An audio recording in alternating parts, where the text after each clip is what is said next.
Баршаңызға қайырлы күн. Сіздермен Ұлжанай. Менің каналыма қош келдіңіз. Бүгін сіздермен қазақтың ұлттық және де өте сүйікті дәмді тағамы қуырдақ дайындап үйренетін боламыз. Менімен бірге видеоны соңына дейін көріп, дайындауға кеңес беремін. Ол үшін қажетті заттар: пияз, ет, өкпе бауыр, картоп, сұйық май, яғни күнбағыс майы, және де тұз бен бұрыш.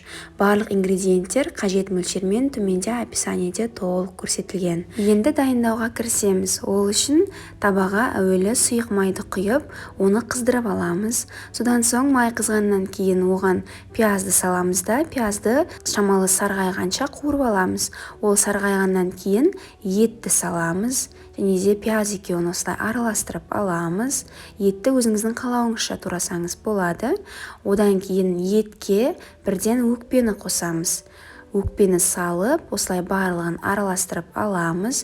Және де екеуінің суы шығып, қайнағанға дейін астын қатты қоямыз.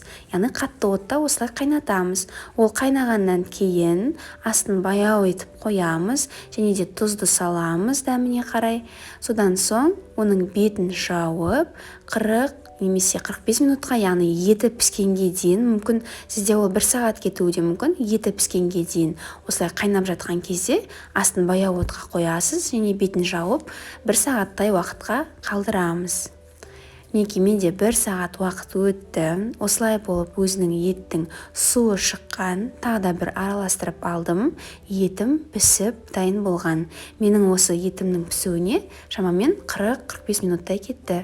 Сіз өзіңіздің етіңіздің піскен уақытын қарасаңыз болады. Содан кейін картопты саламыз. Осылай етіп туралған. Оны өзіңіз қалауыңызша салмасаңыз да болады.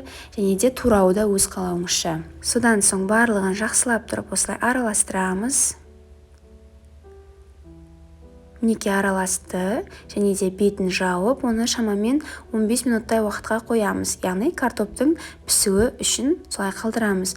Одан кейін ең соңынан бауырды саламыз, және де осылай барлығын араластырып алып, оны қайтадан бетін жабамыз да шамамен 10 минутқа қалдырамыз. Яғни бауыр піскенге дейін. Бауыр ол өте тез піседі. Сол себепті бір 10-15 минутқа қалдырсаңыз болады. Мінекей, 10-15 минут өтті. Қараңыздар, қуырдағым пісіп дайын болды.